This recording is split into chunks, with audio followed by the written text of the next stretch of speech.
अल्हम्दुलिल्लाह अल्हम्दुलिल्लाहि वकफ़ा वसलामुन अला इबादिहिल्लज़ीना इस्तफ़ा अम्मा बाद अऊज़ु बिल्लाहि मिनश शैतानिर रजीम बिस्मिल्लाहिर रहमानिर रहीम मसलुल्लज़ीना युनफ़िक़ूना अम्वालहुम फ़ी सबीलिल्लाहि कमसलि हब्बतिन अंबतत सबअ सनाबिल फ़ी कुल्लि सुंबुलतिन मिअतु हब्बा वल्लाहु युज़ाइफ़ु लिमन यशा वल्लाहु वासिउन अलीम। अल्लज़ीना युनफ़िक़ूना अम्वालहुम फ़ी सबीलिल्लाहि थुम्मा ला युतबिऊना मा अनफ़क़ू मन्नन वला अज़न लहुम अजरुहुम इंद रब्बिहिम वला खौफ़ुन अलैहिम वला हुम यहज़नून। क़ौलुम मअरूफ़ुन व मग़फ़िरतुन ख़ैरुम मिन सदक़तिन यतबउहा अज़ा वल्लाहु गनियुन हलीम। सदक़ल्लाहुल अज़ीम। रब्बि इश्रह ली सदरी व यस्सिर ली अमरी वहलुल उक़दतम मिन लिसानी यफ़क़हू क़ौली। सुब्हानक ला इल्म लना इल्ला मा अल्लमतना इन्नक अंतल अलीमुल हकीम। दुरूद शरीफ पढ़ लें। अल्लाहुम्मा सल्लि अला मुहम्मदिन व अला आलि मुहम्मद कमा सल्लैता अला इब्राहीम व अला आलि इब्राहीम इन्नका हमीदुम मजीद। अल्लाहुम्मा बारिक अला मुहम्मदिन व अला आलि मुहम्मद कमा बारकता अला इब्राहीम व अला आलि इब्राहीम इन्नका हमीदुम मजीद।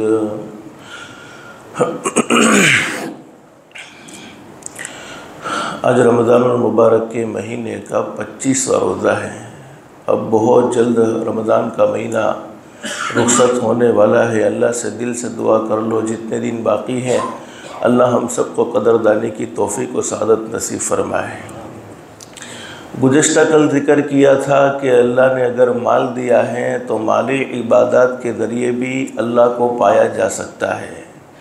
जानी इबादतें आसान हैं, माली इबादतें बड़ी मुश्किल है। और कुरान करीम के एक मकाम पर अल्लाह रब्बुल आलमीन फरमाते हैं इन्नल्लज़ीना यतलूना किताबल्लाह, बेशक वो लोग जिनका मशगला अल्लाह के कुरान करीम की तिलावत, सिर्फ तिलावत को रमज़ान के साथ ख़ास नहीं करना है। रमज़ान का महीना जाने के बाद भी जैसा हमारा रमज़ान में पढ़ने का मामूल था, रमज़ान के बाद भी पढ़ते रहेंगे। कहो इंशाअल्लाह। इन्नल्लज़ीना यतलूना किताबल्लाह व अक़ामुस्सलाह, और वो लोग जो नमाज़ों का एहतमाम करते हैं, पाबंदी के साथ बाजमात नमाज अदा करने का एहतमाम करते हैं। आगे अल्लाह कुरान करीम में फरमाते व इन्नल्लज़ीना यतलूना किताबल्लाहि व अक़ामुस्सलाता व अनफ़क़ू मिम्मा रज़क़नाहुम सिर्रन व अलानियतन यरजून तिजारतन लन तबूर। तीसरी बात बयान फरमाई कि रोज़ी का देने वाला बोलो कौन है? अल्लाह है। माल का हमें मालिक बनाने वाला कौन है? अल्लाह है। और अल्लाह कुरान करीम में ये बात बयान करके हमें कहते हैं कि तुम्हें जो रोज़ी मिली है तुमने अपने कमाल से वो रोज़ी हासिल नहीं की है, बल्कि देने वाला कौन है? अल्लाह है। अल्लाह की तरफ से तुम्हें जो रिस्क मिला है, अल्लाह की तरफ से तुम्हें जो माल व दौलत मिला है, उस माल को अल्लाह की राह में ख़र्च करते रहो। सिर्रन यानी छुप कर, कभी ऐसा होता है कि छुप कर करना मुनासिब होता है तो छुप कर खर्च करो। व अलानियन, और कभी खुल्लम खुल्ला, यानी तुम्हारे खर्च करने से दूसरे को तरगीब होती है तो खुल्लम खुल्ला खर्च करो। इनाम क्या है? अल्लाह कुरान करीम में फरमाते हैं कि ये 3 काम करने वाले, कौन से 3 काम? कुरान करीम की तिलावत का एहतमाम, नमाज़ों का एहतमाम और अल्लाह की राह में ख़र्च करने का एहतमाम करने वाले अपने रब से, अपने पैदा करने वाले अल्लाह से ऐसी तिजारत करते हैं जिसमें नुकसान का बोलो कोई खदशा नहीं है। दुनिया की मुख्तसर सी ज़िंदगी में हम कोई भी बिजनेस करते हैं, नफ़ा भी हो सकता है, नुकसान भी हो सकता है, लेकिन अल्लाह फरमाते मेरे बंदो मेरी राह में ख़र्च किया हुआ नुकसान नहीं बल्कि उसमें तो नफ़ा ही नफ़ा है। अरब के किसी इलाके में एक बाज़ार लगता था। उस बाज़ार का नाम था सूकुन नाका। सूकुन नाका के माना केमल मार्केट, ऊँट मार्केट। ऊँट वहाँ पर बेचने के लिए आते थे। जिन लोगों के पास ऊँट होते थे हफ्ते में एक दिन मुकर्रर कर दिया गया था और वहाँ पर वो अपने ऊँट और ऊँटनियों को लेकर बेचते थे। उलमा ने लिखा है कि एक मर्तबा एक अरब आदमी ऊँट बाज़ार में चला गया, केमल मार्केट में चला गया और उसने ऊँट मार्केट के अंदर बहुत सारे ऊँटों को देखा, बहुत सारी ऊँटनियों को देखा, तो उसे एक बेहतरीन ऊँटनी पसंद आ गई। अब सामने वाले से पूछा बताओ बेचते हो? तो कहा बेचने के लिए तो आया हूँ, क्या कीमत है? कहा 5000 दिरहम। वहाँ रुपये नहीं चलते थे, वहाँ दिरहम चलते थे। कहा 5000 दिरहम की एक ऊँटनी है, आपको लेनी है तो ले जाओ। तो वो कहने लगा नहीं मेरे पास इतना लंबा अमाउंट तो नहीं है, मैं इतना लंबा पेमेंट तो आपको अदा नहीं कर सकता हूँ, कोई मुनासिब रेट लगा दे, उस मुनासिब रेट पर अगर मुझे समझ में आएगा तो मैं आपकी ऊँटनी को ख़रीद लूँगा। सामने वाले ने कह दिया नहीं फ़िक्स रेट हमारे पास तो एक ही भाव है और कोई मसला नहीं है, फ़िक्स रेट रख सकते हैं। लेकिन बहुत से लोग क्या कहते हैं, थोड़े से नफ़े के चक्कर में कसम खा लेते हैं कि भाई मेरे घर में इतने में भी नहीं है। हदीस शरीफ में हज़रत अक़दस नबी करीम सल्लल्लाहु अलैहि वसल्लम ने झूठी कसम खाकर माल बेचने वाले पर सख्त से सख्त लानत बयान फरमाई है और फरमाया कि नबी करीम सल्लल्लाहु अलैहि वसल्लम ने कल अल्लाह रब्बुल आलमीन का उस पर भी जलाल होगा और गुस्सा होगा, अल्लाह भी उसकी तरफ रहमत की नज़र नहीं डालेंगे। माल नफ़ा कमाना जायज़ है, लेकिन बस कह दो भाई मुझे इतने में बेचना है, भाई तुझे ले जाना हो तो ले जाना, नहीं ले जाना तो नहीं ले जाना, चाहे मेरे घर में फ्री आया। फिर तुमने जितना भी नफ़ा लगाया है उस नफ़े पर बोलो शरीयत में कोई गुनाह नहीं है। लेकिन नहीं, घर में 50 रुपये का आया था और 200 रुपये कीमत लगा कि मेरे घर में भी नहीं पड़ता, 150 रुपये में मैं तुझे कैसे दे सकता हूँ। तो ये झूठ बोला, झूठ बोलकर दूसरे 100 रुपये कमाए गए। वो 100 रुपये उलमा फरमाते हराम के हो गए और जब हराम के लुक़मे पेट में चले जाते हैं फिर कुरान करीम का दिल पर असर नहीं होता है। हज़रत नबी करीम सल्लल्लाहु अलैहि वसल्लम के मुबारक फरमान का दिल पर असर नहीं होता है। आदमी ज़्यादा हराम खाने का आदी होता है तो फिर आहिस्ता आहिस्ता उसका दिल सख्त हो जाता है। इसलिए अपनी ज़ात को हराम लुक़मों से बचाना चाहिए। अल्लाह हम सबको हलाल खाने वाला बनाए। अब सामने वाले ने कह दिया फ़िक्स रेट 5000 दिरहम में, आपको लेना हो तो ले जाओ। उसने कहा मेरे पास इतना अमाउंट तो नहीं है। अब अफसोस था कि भाई बहुत अच्छी ऊँटनी उसे पसंद आई थी और वो कहने लगा कि भाई भाव तो आपने बहुत हाई बताया है, मेरे पास इतनी कंडीशन तो नहीं है। शाम को वो अरबी अपने घर पर आ गया। अपने घर पर आया तो दोस्तों में चूँकि हम भी चर्चा तो करते हैं आपस में बिजनेस का, तो दोस्तों में चर्चा किया कि भाई मैं आज केमल मार्केट में गया था, मुझे एक बेहतरीन ऊँटनी पसंद आई। उसने उसकी कीमत 5000 दिरहम बताई। मेरे पास 5000 दिरहम का उस वक्त इंतज़ाम भी नहीं था और कोई डिसीज़न भी नहीं था। तो वो उसके दोस्तों ने बतलाया कि देखो अभी मार्केट प्राइस तो यही चलती है। जब किसी को कोई तसल्ली देने वाला मिल जावे तो फिर वो आदमी ख़रीदने के लिए तैयार हो जाता है कि मार्केट प्राइस तो यही चलती है, आपको वो मुनासिब रेट में दे रहा था, आपको ले लेना चाहिए था अगर आपको पसंद आ गई थी। तो अब वो अरबी उस आदमी के घर पर दूर तक का सफ़र करके दूसरे दिन गया है और दूसरे दिन दूर तक का सफ़र करके गया। बहुत सी मर्तबा दुकान चलाने वाले जानते हैं कि उनके यहाँ तो बहुत सारे आने जाने वाले होते हैं। दुकान चलाने वाले अक्सर पहचानते नहीं हैं, लेकिन जिनकी दुकान पर हम गए हम दुकान वाले को अच्छी तरीके से पहचान लेते हैं। तो मालूम एड्रेस मालूम करके वो दूर तक के सफ़र करके गया है। अरब की मेहमान नवाजी बड़ी मशहूर थी। जब वो पहुंचा है दूर तक का सफ़र करके तो वो जिसके पास ऊँटनी थी उसके घर पर उसने कहा कि हज़रत आप एक काम करो, आप इतने दूर से सफ़र करके आए हो, जो बातें करनी है हम आराम से बाद में बातें कर लेते हैं, पहले आप गुस्ल वगैरह करके फारिग हो जाओ, खाना बना खा लेते, फिर जो बातें करनी है वो करेंगे। चुनाचे ऐसा ही हुआ कि उसने गुस्ल किया, अच्छा फ्रेश हो गया। फ्रेश होने के बाद उसने खाना शुरू कर दिया। खाना शुरू करने के बाद खाते खाते उसने कहा कि हज़रत आपने शायद मुझे पहचाना नहीं, कल केमल मार्केट में यानी ऊँट के बाज़ार में हमारी मुलाकात हुई थी। आपके पास एक ऊँटनी थी और मुझे बहुत ज़्यादा पसंद आ गई। आपने उसकी कीमत 5000 दिरहम बतलाई थी। उस वक्त मेरे पास अमाउंट का भी कोई इंतज़ाम नहीं था और डिसीज़न का भी मैंने कोई डिसीज़न भी नहीं लिया था। अब मैं डिसीज़न भी लेकर आया हूँ और अमाउंट भी लेकर आया हूँ, आप अपनी ऊँटनी मुझे दे दो। तो अल्लाह के बंदे ने कहा कि अल्लाह के बंदे तुझे पहले बतलाना चाहिए था ना। कहने नहीं, अगर तुमने किसी को बेच दी है तो आप मुझे इसका पता बता दो, मैं उसके एड्रेस पर जाके ले लूँगा, उससे ख़रीद लूँगा। तो उसने क्या जवाब दिया कि देखो, जिस वक्त तुम हमारे घर पर मेहमान बन कर आए उस वक्त मेरे घर में खाने की कोई चीज़ मौजूद नहीं थी कि आपको खिलाऊँ, इसलिए जिस ऊँटनी को तुम ख़रीदने के लिए आए हो वही ऊँटनी मैंने ज़बा करके तुमको खिला दी है। यानी अरब लोगों के अंदर सखावत कितनी आला दर्जे की थी। आज भी अल्लाह ने इन्हें माली एतबार से नवाजा है न, उसकी वजह यही है कि वो बेहद सखी हैं। इसीलिए मैं अक्सर को कहा करता हूँ कि जब ऐसी कोई बीमारी का सामना करना पड़े, ऐसी कोई परेशानी का सामना करना पड़े, तो अपनी हैसियत से ज़्यादा अल्लाह की राह में खर्च करो कि शैतान तुम्हारे दिल में ये वसवसे डाले कि यार इतना तो कोई देने की चीज़ है, इतना तो कोई दिया जा सकता है। तो इतना ज़बरदस्त अल्लाह ने सखावत का इनको मादा दिया था। अल्लाह हमें भी इसका कुछ हिस्सा नसीब फरमाए। शाह अब्दुल अजीज़ मुहद्दिस देलवी रहमतुल्लाह अलैह बड़े ज़बरदस्त वली कामिल गुजरे हैं। शाह अब्दुल अजीज़ मुहद्दिस देलवी रहमतुल्लाह अलैह के ज़माने में एक आदमी था जिसको अल्लाह ने माल तो बहुत ज़्यादा दिया था। अब जिसके पास जितना ज़्यादा माल होता है, आम मतन होता है ऐसा है कि उसका दिल इतना ही छोटा होता है। बहुत अल्लाह के कम बंदे हैं जिनको अल्लाह ने सखावत का जज्बा अता फरमाया है, वरना जिसके पास जितना ज़्यादा है उसको उतना ही ज़्यादा करने की, उतना ही जमा करने की हिर्स लगी हुई है। तो शाह अब्दुल अजीज़ मुहद्दिस देलवी रहमतुल्लाह अलैह के ज़माने में एक आदमी था, अल्लाह ने इसको बहुत ज़्यादा मालदार बनाया, लेकिन माल तो दिया था, कंजूसी बड़ी ज़बरदस्त थी। अल्लाह से दुआ मांगते रहना चाहिए बुख़्ल की सिफत से, इसलिए कि आपने हदीस शरीफ में भी पढ़ा है कि बखील मौलवी से सखी जाहिल बेहतर है। आपने पढ़ा है कि नहीं पढ़ा फ़ज़ाइल में?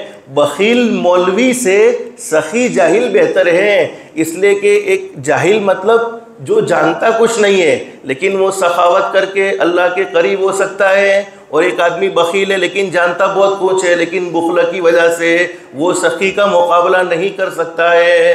अब वो आदमी अल्लाह ने माल तो बहुत दिया, अब रोज़ाना अपने पास अशरफियाती उसको गिन गिन कर रखे, लेकिन कंजूसी इस दर्जे की कि अपने बच्चों को भी इस्तेमाल करने के लिए नहीं देता था। बाज़ दफ़ा आदमी कंजूस होता है, लेकिन कंजूस होता है तो बाहर वालों पर कंजूस होता है, घर वालों पर कंजूस नहीं होता है। उन्हें तो कुछ ना कुछ अपने तौर से दे दिया करता है, लेकिन उसका मिजाज ऐसा था कि नहीं, बच्चों को भी कुछ दिया नहीं। अब मरना तो हर किसी को है, ऐसा तो है नहीं कि सखी की मौत आती है और बखील की मौत नहीं आती। जाना तो हर किसी को है वक्त मुकर्रर पर। एक दिन उसका इंतकाल हो गया, बच्चे को बड़ा गुस्सा आया हुआ था और बच्चे ने उसको दफन किया, और दफन करने के साथ जितनी अशरफिया थी वो सारी अशरफिया भी उसकी कब्र में डाल दी और कहा कि तूने दुनिया में तो हमें इस्तेमाल करने के लिए नहीं दी, हम परेशान रहे, लेकिन तूने कभी भी तेरे माल से हमें फ़ायदा ना पहुंचाया। अब जितना माल तूने जमा किया है, जा तू मरता है तो अपनी कब्र में साथ लेकर चला जा। अब कर तो लिया ऐसा, कुछ दिन गुजर गए, फ़क्र व फाका आया, परेशानी का सामना किया, तो बच्चे ने सोचा कि ये मैंने अच्छा नहीं किया। अब्बा की जो अशरफिया अगरचे वो कंजूस था, लेकिन अभी रखी हुई होती तो मेरे काम में आ जाती, मैं इसका इस्तेमाल कर लेता। लेकिन दूसरे मरहले में ये बात भी आ गई कि चलो कब्र में से कौन लेकर चला गया है, कब्र में से निकालने में कौन सी परेशानी है, कब्र में से कौन लेकर चला गया है। बस ये सोचकर अपने घर से निकला और कब्र खोदने का सामान साथ में ले लिया। अब कब्र खोदी अब्बा की, और इस नीयत से खोदी जा रही है कि मुझे अशरफिया वापस मिल जाएगी, मैं उन अशरफिया से फ़ायदा उठा लूँगा, मैं उन अशरफियों को अपने इस्तेमाल में ले लूँगा। उलमा ने बड़ी ज़बरदस्त बात लिखी है, जब वो कब्र में गया तो उसने तो अशरफियों की थैली रखी हुई थी, लेकिन वो सारी अशरफिया थैली में नहीं थी, बल्कि बदन में एक एक करके टिकी हुई थी। जैसे औरतें कपड़ों में सितारे लगाती है, इसी तरीके से पूरे बदन में उसकी अशरफियाँ चिपकी हुई थी। वो कहता है कि मैंने एक अशरफी को उठाने के लिए सिर्फ अपनी 2 उंगलियों को लगाया है, और जब 2 उंगलियां लगाई तो मुझे उन 2 उंगलियों में ऐसी सख्त जलन हुई है, ऐसी सख्त तकलीफ हुई है कि मैं इतना परेशान हो गया, इतना परेशान हो गया कि मैं अपनी उंगलियों को दही में रखता हूँ, मुझे कोई फ़ायदा नहीं होता है। मैं अपनी उंगलियों पर दवाइयाँ लगाता हूँ, मुझे कोई फ़ायदा नहीं होता है। मैं अपनी उंगलियों पर ठंडा पानी लगाता हूँ, मुझे कोई फ़ायदा नहीं होता है। कैसे अपने बाप का ये हाल किसी को बताए, बस परेशान परेशान फिरता है। और 2 उंगलियों पे जो उसको जलन हुई है, 2 उंगलियों में जो उसको अशरफी निकालने की वजह से तकलीफ पहुंची है, वो बर्दाश्त के काबिल नहीं, बल्कि बेचैन हो गया, बेकरार हो गया। कुछ दिनों के बाद, यानी थोड़े दिन के बाद, हज़रत शाह अब्दुल अजीज़ मुहद्दिस देलवी रहमतुल्लाह अलैह के पास पहुंच गया और हज़रत से कहा कि हज़रत मेरी ये 2 उंगलियों में पता नहीं क्या तकलीफ़ हो गई है, कुछ फोड़ा या फुंसी का मामला है, आप कुछ पढ़कर दम कर दीजिए। हज़रत ने कुछ पढ़कर दम किया, कहा कि राहत हो गई, कहा बिल्कुल भी नहीं हुई, अभी तकलीफ़ वैसी की वैसी बाकी है। हज़रत ने फिर पढ़कर दम किया, कहा कि अब राहत हो गई, कहा अभी भी नहीं हुई, अभी भी तकलीफ़ वैसी की वैसी बाकी है। हज़रत ने फिर तीसरी मरतबा पढ़कर दम किया, कहा राहत हो गई, कहा अभी भी राहत नहीं हुई, अभी तकलीफ वैसी की वैसी बाकी है। हजरत ने फरमाया मालूम होता है कि तेरी 2 उंगलियां जहन्नम की आग में जल चुकी है। यानी ये 2 उंगलियों पर जो तकलीफ तुझे पहुंची है, ये दुनियावी कोई तकलीफ नहीं है, बल्कि ये तेरी 2 उंगलियां जहन्नम की आग में जली हुई हैं। उसका रास्ता एक ही है, खलवत में चला जा, अकेले में चला जा, तन्हाई में चला जा और 2 रकात नमाज पढ़ना शुरू कर दे। 2 रकात नमाज पढ़ने के बाद अल्लाह के सामने रोना शुरू कर दे, और अपने बाप का पूरा हाल भी हजरत के सामने बयान कर दिया, और अपने बाप के लिए भी रो और अपनी ज़ात के लिए भी रोना शुरू कर दे। और आंखों से जो पानी निकले, उस आंखों से निकले हुए पानी को उंगलियों पर लगा दे, इसलिए कि समंदर की आग, जहन्नम की आग को समंदर का पानी नहीं बुझा सकता है, जहन्नम की आग को दुनिया का पानी नहीं बुझा सकता है। जहन्नम की आग तो आंसू से, आंखों से आंसू के जो कतरे निकलते हैं, वो कतरे ही जहन्नम की आग को बुझा सकते हैं। चुनाचे उसने वैसा ही किया कि रोया, और रोने के बाद आंखों से जो पानी निकला, उस पानी को अपने हाथ पर लगाया, अपनी 2 उंगलियों पर लगाया, अल्लाह ने उसे मुकम्मल शिफा अता फरमा दी। तो मेरे प्यारों, बुख्ल का अंजाम भी बड़ा ख़तरनाक है। बहुत ज़बरदस्त बात बयान फरमाई है। हज़रत फ़क़ी अबुल लैथ समरकंदी रहमतुल्लाह अलैह फरमाते हैं कि 10 खसलतें ऐसी हैं जिससे आदमी अच्छे लोगों में शामिल हो जाता है और बहुत ऊंचे दर्जे तक पहुंच जाता है। 10 खूबियाँ जिसके अंदर है, अल्लाह रब्बुल आलमीन उससे मोहब्बत करते हैं और अल्लाह पाक उसे बहुत ऊंचे मकाम और मर्तबे तक पहुंचा देते हैं। पहली सिफत, अल्लाह की राह में खर्च करने में ज़्यादती करना। ज़कात नहीं कहता, ये मैं नफली सदक़े की बातें करता हूँ, अल्लाह की राह में खर्च करने में ज़्यादती करना। दूसरी सिफत फरमाया, कुरान करीम की तिलावत कसरत से करते रहना, अल्लाह के कुरान करीम को कसरत से पढ़ते रहना। तीसरी सिफत, ऐसे लोगों के पास बैठना जो आखिरत की याद दिलाए और दुनिया से बेरगबती सिखाए। नंबर 4, सिला रहमी करना, अपने रिश्तेदारों के साथ भलाई का मामला करना, अपने रिश्तेदारों के साथ एहसान का मामला करना। नंबर 5, बीमार की इयादत करना। नंबर 6, ऐसे मालदारों से मेल जोल न रखना जो आखिरत से गाफिल हो जाए। मालदारों के दरवाजे पर हमें जाने की बोलो ज़रूरत नहीं है, मालदार हमारे दरवाजे पर आएंगे, हम मालदारों के पीछे पीछे नहीं रहेंगे। तो ऐसे मालदारों से मेल जोल न रखना जो आखिरत से गाफिल हो जाए। और नंबर 7, आने वाले दिन की फ़िक्र में लगे रहना। और नंबर 8, उम्मीदें कम बांधना, जितना अल्लाह ने दिया है उस पर राज़ी हो जाना और मौत को कसरत से याद रखना। नंबर 9, खामोशी इख्तियार करना और कलाम में कमी करना। नंबर 10, तवाज़ु करना। तवाज़ु यानी अपनी ज़ात को छोटा, जो आदमी अपनी ज़ात को छोटा बनाएगा, अल्लाह पाक मखलूक के दरमियान में भी उसे बड़ा बना देगा और अल्लाह खुद भी उसे बड़ा समझने लगेगा। जिसे अल्लाह बड़ा समझेंगे, मखलूक बोलो इसे बड़ा समझेगी। और सादा लिबास पहनना, फ़ुक़रा से मोहब्बत करे, फ़ुक़रा से यानी गरीबों से मोहब्बत करे, उनके साथ मेल जोल रखना और उनके साथ अच्छा ताल्लुक़ रखना, यतीमों के करीब रहना और उनके सरों पर शफ़क़त का हाथ रखना। तो मेरे प्यारों, अल्लाह ने हमें माल दिया है तो माल के ज़रिए अल्लाह को राज़ी किया जा सकता है। आपने वो हदीस शरीफ पढ़ी भी है, सुनी भी है, बहुत सी मरतबा पढ़ी है, बहुत सी मरतबा सुनी है कि कल क़यामत के मैदान में अल्लाह रब्बुल आलमीन बंदे से कुछ सवालात करेंगे। उनमें से एक सवाल ये होगा, बता मेरे बंदे तूने माल कहाँ से कमाया, यानी कमाने का रास्ता सही था या गलत। फिर दूसरा सवाल ये होगा कि कमाया कैसे, फिर कैसे खर्च किया, कौन सी जगह पर खर्च किया, खर्च करने का रास्ता भी सही था या गलत। किसी की इनकम को चेक करना हो कि हलाल है या हराम, तो देख लो कि खर्च कहाँ हो रही है। हलाल की इनकम कभी भी बोलो मेरे प्यारों बुरी जगह पर खर्च हो सकती नहीं है।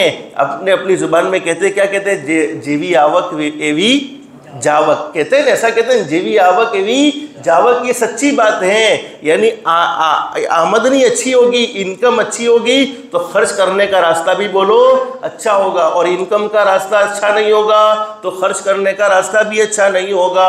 और मेरे प्यारों याद रखो, हदीस शरीफ में हज़रत अक़दस नबी करीम सल्लल्लाहु अलैहि वसल्लम का इरशाद आली है, क़यामत के करीब बुखारी शरीफ में हदीस मौजूद है, मेरी उम्मत कोई परवाह नहीं करेगी कमाने में कि हलाल कमा रहे हैं या हराम कमा रहे हैं, बल्कि आने दो, बस यही मेरी उम्मत का मिजाज बन जाएगा। और आप याद रखो, माल कमाना, दुनिया कमाना कोई गुनाह नहीं है। हदीस शरीफ में हमारे नबी ने फरमाया, बहुत से गुनाह हमारी ज़िंदगी में ऐसे होते हैं जो नमाज से माफ़ नहीं होते हैं, जो रोज़े से माफ़ नहीं होते हैं, जो ज़कात से माफ़ नहीं होते हैं, जो सदक़ात व खैरात से माफ़ नहीं होते हैं। हज़रत नबी करीम सल्लल्लाहु अलैहि वसल्लम ने जब ये बात सहाबाए किराम के दरमियान में बयान फरमाई तो हमारे नबी से सहाबाए किराम ने पूछा कि या रसूलुल्लाह सल्लल्लाहु अलैहि वसल्लम, फिर उनकी माफ़ी किस चीज़ से हासिल होती है? तो हुजूर सल्लल्लाहु अलैहि वसल्लम ने फरमाया, हलाल कमाई करने में, कोशिश करने में जो तकलीफ़ पहुँचती है, जो परेशानी का सामना करना पड़ता है, उस परेशानी की वजह से अल्लाह पाक गुनाहों को माफ़ कर देते हैं। तो हलाल कमाने पर तो अल्लाह रब्बुल आलमीन की तरफ से माफ़ी का वादा। और हज़रत अली रज़ी अल्लाह तआला अन्हु हमेशा एक बात कहा करते थे, मैं दुनिया कैसे कमाऊँ, अगर हलाल कमाता हूँ तो हिसाब होता है और हराम कमाता हूँ तो अज़ाब होता है, दोनों जगह फंसना ही फंसना है। हज़रत अबू हुरैरा रज़ी अल्लाह तआला अन्हु फरमाते हैं, नबी करीम सल्लल्लाहु अलैहि वसल्लम ने इरशाद फरमाया, जो शख्स हलाल कमाई इसलिए करता है कि सवाल करने से बचे, इसलिए हलाल कमाई ज़रूर करनी चाहिए, अपनी ज़ाती मेहनत से खाना चाहिए, किसी का बोलो मोहताज नहीं रहना चाहिए। और सवाल तो आदमी को जलील कर देता है, और कल क़यामत में भी वो आदमी ज़िल्लत और रुसवाई का सामना करेगा जो बग़ैर ज़रूरत के सवाल करता है। ज़रूरत पड़ गई, पहले अल्लाह से मांगे, अल्लाह से मांगने के बाद फिर बंदे से सवाल करेगा तो अल्लाह पाक उस बंदे के दिल में वो बात डाल देगा। जबकि ज़रूरत हैं और ज़रूरत के लिए सवाल किया जा सकता है। बहुत से लोग ज़रूरत के लिए कर्जा लेते हैं तो अल्लाह की तरफ से मदद भी होती है, लेकिन शौक़ पूरा करने के लिए VIP ज़िंदगी गुजारनी है जेब में कुछ नहीं, फिर कर्जा लिया जाता है तो फिर उस कर्जे के अदा करने में बोलो अल्लाह की तरफ से बोलो कोई मदद नहीं होती है। और हदीस शरीफ में मौजूद है, जब कोई आदमी इस नियत से कर्जा लेता है किसी के पास से, આપણે લઈ તો લઈએ પછી જોઈએ કીધરે આપણા ભાઈ માંગવા આવે છે, भाई तू भूली जाजे। हदीस शरीफ में पूछो उलमा से, सही हदीस में है, आसमान पर ऐसे कर्ज लेने वाले को चोर और डाकू से पुकारा जाता है। जो इस नियत से किसी से कर्जा लेता है कि भाई अपने वापस करवाना चाहिए, नहीं तो ऐसे आदमी को आसमान पर चोर और डाकू से पुकारा जाता है।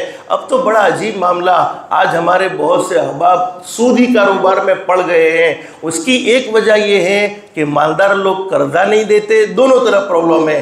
जिनको अल्लाह ने माल दिया वो कर्जा नहीं देते, और गरीब लोग कर्जा वापस लौटाते नहीं, वो ले जाते बड़ी मोहब्बत से, बड़े प्यार से, लेकिन जब देने की बारी आती है तो बड़े नमकीन जवाब देते हैं। दोनों तरफ परेशानी का सामना है। लेकिन हदीस शरीफ में फरमाया नबी करीम सल्लल्लाहु अलैहि वसल्लम ने, मेरा कोई उम्मती किसी को कर्ज दे दे, कोई थोड़ी सी रकम कर्ज दे दे, मिसाल के तौर पर आज हमने किसी को 10,000 रुपये का कर्जा दिया और अब 1 महीने के बाद उसने वापस करने का वादा किया तो रोज़ाना 10-10 हज़ार रुपये का सदका करने का हमें सवाब मिलता रहेगा। और एक हदीस में हमारे नबी ने क्या ज़बरदस्त बात बयान फरमाई, सहाबाए किराम ने हज़रत अक़दस नबी करीम सल्लल्लाहु अलैहि वसल्लम के बारे में इरशाद फरमाया, जिस आदमी पर कर्जा होता था वो दुनिया से चला जाता था। हालांकि हमारे नबी को अपनी उम्मत से बोलो बड़ी मोहब्बत थी, बड़ा प्यार था, लेकिन हमारे नबी जनाजा लाया जाता पहले पूछ लेते इसके ऊपर कर्जा है या नहीं। साहबाए किराम कह देते कि नहीं कर्जा नहीं है, तब तो आप जनाजे की नमाज पढ़ा लेते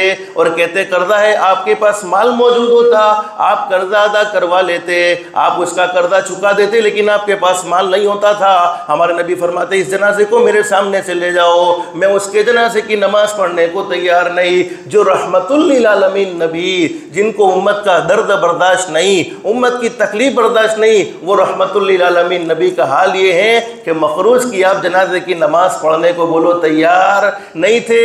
और हम तो हज़ारों का बाकी रखते हुए भी इतनी आराम की नींद सोते हैं जैसे हमने अल्लाह से करार कर लिया है कि हमारी मौत उसी वक्त आएगी जब हम चाहेंगे। अल्लाह हम सब की हिफाजत फरमाए। ज़रूरत के लिए कर्जा लिया जा सकता है, इसका कोई इनकार नहीं है, लेकिन ज़रूरत के लिए लिया जाता है और नीयत अच्छी होती है तो बोलो मदद कौन करता है? अल्लाह करता है। हदीस शरीफ में फरमाया नबी करीम सल्लल्लाहु अलैहि वसल्लम ने, जो शख्स हलाल कमाई इसलिए करता है कि सवाल करने से बचे और अपने घर वालों के लिए कुछ हासिल करे, घर वालों को कुछ खिलाए और अपने पड़ोसियों के साथ भी हलाल कमाई के ज़रिए हुस्न सलूक करे, वो क़यामत में फरमाया नबी करीम सल्लल्लाहु अलैहि वसल्लम ने यूँ उठेगा, उसका हशरा उसका इस तरीके से उठना होगा कि उसका चेहरा 14वीं रात की चाँद की तरह चमकता होगा। अंदाज़ा लगाओ हलाल कमाने पर हमारे नबी ये बात बयान फरमाते हैं। और जो शख्स हलाल कमाई माल जमा करने के लिए दूसरों पर फ़ख्र और बड़ाई के लिए करता है, अगरचे हलाल कमाई है लेकिन क्यों लोग मुझे मालदार समझे कि जूनाडीसा का सबसे बड़ा मालदार मैं ही हूँ, मेरे अलावा कोई मालदार नहीं है। हदीस शरीफ में फरमाया जो शख्स हलाल कमाई बकसरत माल जमा करने के लिए यानी माल में बढ़ोतरी के लिए करे कि मेरा माल बहुत ज़्यादा हो जाए, मेरा माल बहुत बढ़ जाए और माल के ज़रिए लोगों पर बड़ाई जाहिर करे, फरमाया नबी करीम सल्लल्लाहु अलैहि वसल्लम ने क़यामत के दिन अल्लाह रब्बुल आलमीन उससे इस हाल में मिलेगा कि अल्लाह का उस पर सख्त गुस्सा होगा और अल्लाह पाक उस पर सख्त नाराज़ होंगे। अल्लाह हम सब की हिफाजत फरमाए। एक मरतबा हमारे आका ताजदार मदीना मोहम्मदुर रसूलुल्लाह सल्लल्लाहु अलैहि वसल्लम तशरीफ़ फरमा है, सहाबाए किराम भी मौजूद हैं। एक मजलिस में सहाबाए किराम का मजमा भी बैठा हुआ है। हज़रत अबू बकर सिद्दीक़ रज़ी अल्लाह तआला अन्हु जो हमारे नबी के सच्चे आशिक़ रसूल हैं वो भी बैठे हुए हैं। एक ताकतवर नौजवान देहाती गाँव के रहने वाला एक ताकतवर नौजवान हज़रत नबी करीम सल्लल्लाहु अलैहि वसल्लम की मजलिस के पास से गुजरा तो हज़रत अबू बकर और हज़रत उमर रज़ी अल्लाह तआला अन्हु ने देखा और देखकर दोनों हज़रात ने ये बात कही, क्या ये अच्छा होता अगर उसकी जवानी अल्लाह की राह में अल्लाह की राह में लगे यानी अल्लाह के दीन की मेहनत के लिए लगे तो कितना अच्छा होता, ये किस कदर बड़ा फ़ायदा और बड़ा अजर पाता। हज़रत नबी करीम सल्लल्लाहु अलैहि वसल्लम ने फरमाया कि अगर ये शख्स अपने बूढ़े वालिदैन की खिदमत में है और उनके ताउन में यानी उनकी मदद में मसरूफ़ है तो समझ लो ये अल्लाह के रास्ते में है। और अगर ये अपने नाबालिग औलाद के लिए, अपने मासूम बच्चों के लिए हलाल कमाई में लगा हुआ है तो समझ लो ये अल्लाह के रास्ते में है। और अगर ये अपने लिए हलाल कमाई करता है ताकि लोगों के सामने हाथ न फैलाना पड़े तब भी समझ लो कि ये अल्लाह के रास्ते में है। और अगर ये सब मेहनत शोहरत और रिया के लिए है तो समझ लो ये शैतान के रास्ते में है। तो मेरे प्यारों, ये मुझे कुछ मुख्तसर बातें बतलानी थी कि हम सखावत का जज्बा हमारे दिल में कब पैदा होगा, जब हमारी इनकम हलाल होगी। हलाल इनकम होती है, हम हलाल खाते हैं तो हलाल खाने का खासा ये होता है कि न चाहते हुए भी आदमी नेक अमल पर मजबूर होता है। या अय्युहर रसूल कुलू मिनत तय्यिबाति वअमलू सालिहा, अल्लाह अपने रसूलों से हुक्म देते हैं या अय्युहर रसूल, ए रसूलो कुलू मिनत तय्यिबात, हलाल पाकीज़ा खाओ। हलाल पाकीज़ा खाने का नतीजा ये होगा वअमलू सालिहा, तुम्हारे दिल में नेक अमल का जज्बा पैदा होगा। इसलिए अपनी औलाद को भी हमेशा हलाल खिलाने का एहतमाम करो, अपने घर वालों को को जैसा हम खिलाते हैं वैसे ही हमारे बच्चे वैसा ही करते हैं। माशरे का बनना और बिगड़ने का मायार और दारोमदार कमाई के हलाल और हराम होने पर है। अगर हमारी कमाई हलाल होती है तो माशरा अच्छा होता है, कमाई हराम होती है माशरा बिगड़ जाता है। एक हदीस में हमारे नबी हज़रत मोहम्मद रसूलुल्लाह सल्लल्लाहु अलैहि वसल्लम ने क्या ज़बरदस्त बात बयान फरमाई। फरमाया नबी करीम सल्लल्लाहु अलैहि वसल्लम ने, क़यामत के करीब मेरी उम्मत पर एक ज़माना ऐसा आएगा कि हलाल का एक दिरहम भी बहुत मुश्किल से मिलेगा और काबिल एतमाद दोस्त भी, यानी भरोसेमंद दोस्त भी बहुत मुश्किल से मिलेंगे। हदीस शरीफ में क़यामत के बारे में हमारे नबी ने ये बात बयान फरमाई कि आखिरी ज़माने में दो चीज़ें बड़ी मुश्किल हो जाएगी। कभी कभी ऐसा होगा कि लोग किसी चीज़ को हलाल समझेंगे लेकिन हकीकत ये होगी कि वो हलाल नहीं होगा, हराम होगा। और कभी कभी किसी को आदमी वफ़ादार समझेगा लेकिन वो वफ़ादार नहीं होगा बल्कि बेवफा होगा। अल्लाह हम सब की हराम कमाई से हिफाजत फरमाए, हलाल खाने वाला बनाए। और हज़रत आयशा सिद्दीक़ा रज़ियल्लाहु तआला फरमाती है, नबी करीम सल्लल्लाहु अलैहि वसल्लम ने इरशाद फरमाया, जब मेरा कोई उम्मती अपने घर से निकल गया हलाल कमाई करने के लिए, हलाल कमाई में वो मेहनत करता है, हलाल कमाई की तलाश में रहता है। हमारे नबी हज़रत मोहम्मद रसूलुल्लाह सल्लल्लाहु अलैहि वसल्लम का सच्चा फरमान, जब वो हलाल कमाई के लिए घर से निकला है, शाम तक वो हलाल कमाई करते करते थक चुका है। हमारे नबी ने फरमाया, शाम को थकने की बरकत से अल्लाह रब्बुल आलमीन उसकी ज़िंदगी के सारे गुनाहों को माफ़ कर देते हैं। इससे आसान दिन कौन सा हो सकता है कि हम कमा भी रहे हो और अल्लाह हमारे गुनाह भी माफ़ कर रहे हो। तो हमारी तिजारत भी दीन होना चाहिए। कब दीन होगी? जब तिजारत में हम अल्लाह के नबी हज़रत मोहम्मद रसूलुल्लाह सल्लल्लाहु अलैहि वसल्लम के तरीके को सामने रखेंगे और हलाल कमाई का एहतमाम करेंगे। हज़रत अली रज़ियल्लाहु अन्हु फरमाते, नबी करीम सल्लल्लाहु अलैहि वसल्लम ने इरशाद फरमाया, जब कोई आदमी हलाल कमाई के लिए मेहनत करता है, मशक्क़त उठाता है, अल्लाह पाक ऐसे बंदे को मोहब्बत की नज़रों से देखते हैं। बोलो, जिस बंदे पर अल्लाह की मोहब्बत की निगाह होगी उस बंदे का काम बनेगा कि नहीं बनेगा? ज़रूर बनेगा। हज़रत अबू अय्यूब अंसारी रज़ियल्लाहु अन्हु फरमाते हैं, नबी करीम सल्लल्लाहु अलैहि वसल्लम ने इरशाद फरमाया, जो शख्स 40 दिन तक हलाल खाना खाए, यानी 40 दिन के दरमियान उसके पेट में बोलो कोई हराम का लुकमा न जाए, 40 दिन तक हलाल खाना खाए, अल्लाह रब्बुल आलमीन उसके दिल को नूर से भर देते हैं और उसके दिल से उसकी ज़ुबान पर हिकमत के चश्मे जारी फरमा देते हैं। इसलिए मेरे प्यारो, माल का कमाना बोलो कोई गुनाह नहीं है। हदीस शरीफ में मौजूद है, अत्ताजिरु सदूकुल अमीन यौमल क़ियामति मअन नबिय्यिन व सिद्दीक़ीन व शुहदा। अल्लाह के नबी का सच्चा इरशाद अली है, तिजारत करने वाले, बिजनेस करने वाले, हलाल कमाई करने वाले कल क़यामत में नबियों के साथ उठाए जाएंगे, सिद्दीक़ीन के साथ उठाए जाएंगे, शुहदा के साथ उठाए जाएंगे। कौन से तिजारत करने वाले? जो सच बोलकर तिजारत करते हैं, अमानतदारी के साथ तिजारत करते हैं। आखिरी एक बात, हमारे अकाबिर उलमा में एक अल्लाह के वली हज़रत मौलाना सज्जाद साहब नमानी दामत बरकातुहुम के मलफूज़ात में ये बात मौजूद है। हज़रत अक़दस ने एक ज़बरदस्त बात बयान फरमाई। बगदाद में एक शख्स था जिसका रोटियों का कारोबार था। किस चीज़ का कारोबार? बोलो, रोटियों का। और मिजाज ये था कि ताज़ा रोटी 1 रुपये में, बासी रोटी 2 रुपये में। अब हम सोचते होंगे यार कि वो पावली को गांडो मानस हसे ना, अंदर कोई अकल बकल हसे दी होना क्या चाहिए हमारी सोच के मुआफिक कि ताज़ा रोटी 2 रुपये की होनी चाहिए और बासी रोटी बोलो 1 रुपये की होनी चाहिए। लेकिन उसका मिजाज क्या था? ताज़ा रोटी बोलो 1 रुपये में और बासी रोटी 2 रुपये में। किसी ने पूछा, अल्लाह के बंदे, ये रुपया में समझाने के लिए, वरना बगदाद में जो करेंसी चलती होगी वही करेंसी, ताज़ा रोटी 1 रुपये में, बासी रोटी 2 रुपये में। उस आदमी से किसी ने पूछा कि अल्लाह के बंदे ऐसा क्यों मामला करता है? अरे ताज़ा होने की वजह से उसकी कीमत 2 रुपये होनी चाहिए और बासी होने की वजह से उसकी कीमत 1 रुपया होनी चाहिए। लेकिन उसका मिजाज बोलो क्या था? ताज़ा 1 में, बासी 2 में, ताज़ा 1 में, बासी 2 में। अब किसी ने पूछा, अल्लाह के बंदे ऐसा करने की ज़रूरत तुझे क्या पेश आ गई? ऐसा क्यों करता है?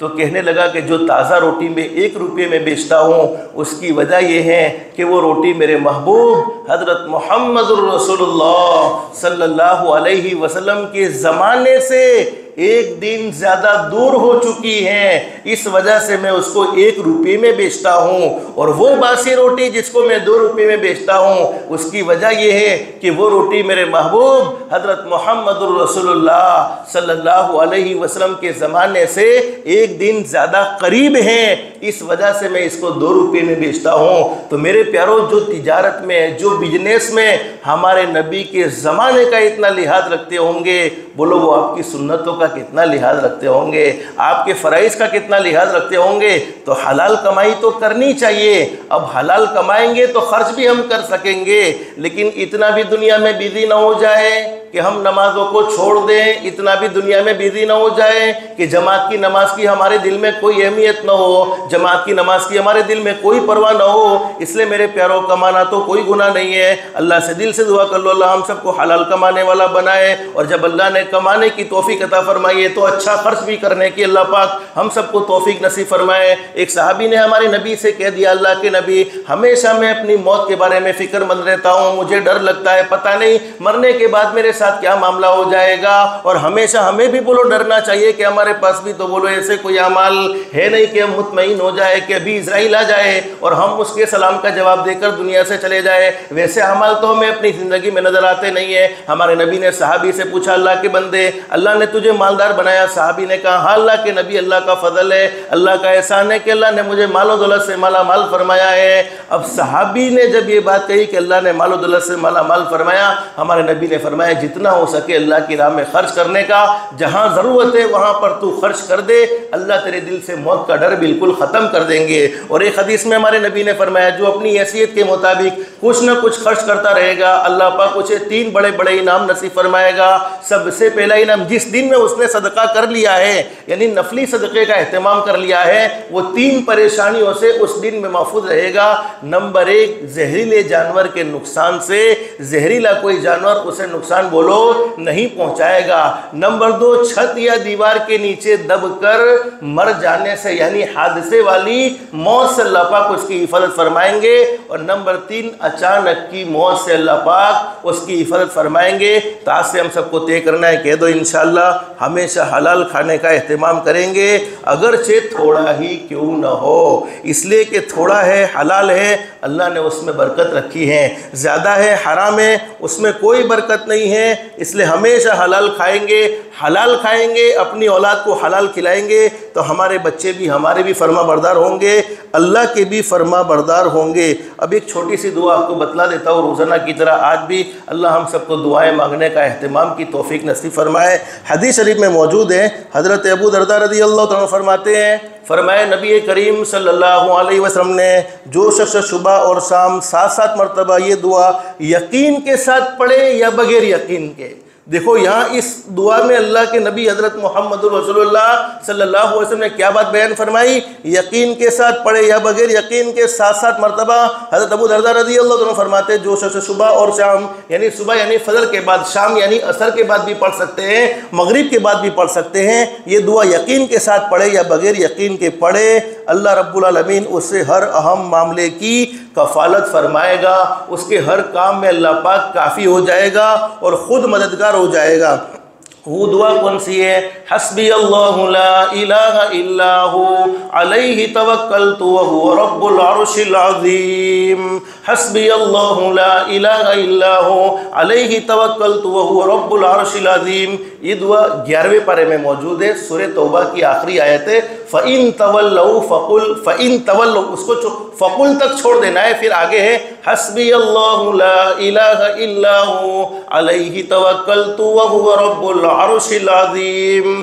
कितना अच्छा हो जाए कि हम अपने दुनिया के काम में बिजी होने से पहले 7 मरतबा बोलो इस आयत करीमा को पढ़ ले, इस दुआ को पढ़ ले। और हमारे नबी ने कैसी ज़बरदस्त खुशखबरी सुनाई, मेरा उम्मती यकीन के साथ पढ़े तब भी तुझे फ़ायदा, और बग़ैर यकीन के पढ़े तब भी बोलो तुझे फ़ायदा ही फ़ायदा है। तो फ़ायदा क्या होगा? अल्लाह हर अहम काम में हमारा मददगार हो जाएगा। अल्लाह से दिल से दुआ कर लो, अल्लाह हम सब की दुनिया भी बेहतर से बेहतर बनाए, आखिरत भी बेहतर से बेहतर बनाए। बाकी बातें रह गई, ज़िंदगी रही तो इंशाअल्लाह इसको आइंदा जिक्र करेंगे। अल्लाह हम सबको कहने सुनने से ज़्यादा इखलास, इस्तिखलास और इस्तिकामत के साथ अमल की तौफीक नसीब फरमाए। आमीन या रब्बल आलमीन। व आखिरु दअवाना अनिल हम्दुलिल्लाहि रब्बिल आलमीन। कल एक सवाल आया था कि मैंने एक बात बतलाई कि कभी कभी कोई अच्छी बात अगर शैतान की तरफ से भी आए तो उसे कबूल कर लेना चाहिए और उस पर अमल कर लेना चाहिए। तो बहुत से लोगों को ये बात समझ में नहीं आई कि मौलवी साहब शैतान तो आप लोग दुश्मन हो, ये की तरह अपनी रहबरी करी सके। सच्ची बात है, अच्छा सवाल है इनके दिल में कि भाई शैतान तो कट्टर हमारा दुश्मन ही है, वो हमें कैसे अच्छी बातें बतला सकता है, वो हमें कैसे नसीहत कर सकता है। तो इसकी हकीकत क्या है? हकीकत ये है, उलमा जानते, बुखारी शरीफ में हदीस मौजूद है, अल्लाह के नबी हज़रत मुहम्मदुर रसूलुल्लाह सल्लल्लाहु अलैहि वसल्लम ने अबू हुरैरा एक सहाबी है जिनको गोदाम जहाँ बहुत सारा अनाज भरा हुआ था, गल्ला भरा हुआ था, गोदाम पर लगाया। मुख्तसर में हदीस का मफहूम सुनाऊं, अल्लाह के नबी ने अबू हुरैरा से फरमाया कि अबू हुरैरा यहाँ पर तुम्हें ध्यान रखना, यानी पूरी रात तुम्हें सोना नहीं है, बल्कि इस गोदाम की तुम्हें निगरानी करनी है कि कोई चोरी करने वाला चोरी ना कर जाए। अब पहले दिन शैतान इंसान की शक्ल में आया, अबू हुरैरा फरमाते वो अंदर जाकर चोरी करने लगा। मैंने उसे पकड़ लिया तो वो रोने लगा कि अरे मैं गरीब हूँ, मेरे पास खाने पीने का कोई इंतजाम नहीं है, तुम मुझे माफ़ कर दो, और जो चीज़ मैंने ली है तुम अपने तौर से इसकी रकम अदा कर दो। दूसरे दिन भी यही मामला हुआ, तीसरे दिन भी यही मामला हुआ। हज़रत नबी करीम सल्लल्लाहु अलैहि वसल्लम का इरशाद अली है, अबू हुरैरा को तो समझ में नहीं आया कि ये शैतान है, लेकिन तीसरे दिन वो आने वाला बतला कर गया कि अबू हुरैरा 2 दिन से तुम मेरी वजह से परेशान हो। ये मैं हदीस का मफहूम सुनाता हूँ, अल्फाज नहीं, कि 2 दिन से तुम मेरी वजह से परेशान हो, तो कितना अच्छा हो जाए कि रात को तुम आयतुल कुर्सी पढ़ लो।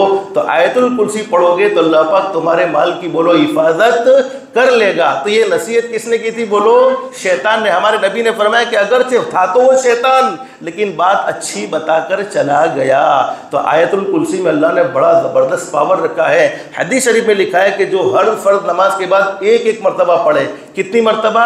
एक मरतबा पढ़े, अल्लाह रब्बुल आलमीन के नबी हज़रत मुहम्मदुर रसूलुल्लाह सल्लल्लाहु अलैहि वसल्लम का सच्चा इरशाद अली, उसे जन्नत में जाने के लिए मौत के अलावा कोई चीज़ बोलो रुकावट हो सकती नहीं है। और कोई हाकिमुल जिन बनना चाहता हो, जिन्नातों का सरदार बनना चाहता हो, तो उसको आयतुल कुर्सी कितनी मरतबा पढ़नी है वो पर्सनल में बताऊंगा इंशाअल्लाह। अल्लाह हम सबको अमल की तौफीक नसीब फरमाए, आमीन या रब्बल आलमीन। व आखिर दवाना अनिल हम्दुलिल्लाहि रब्बिल आलमीन। किसी का कोई सवाल?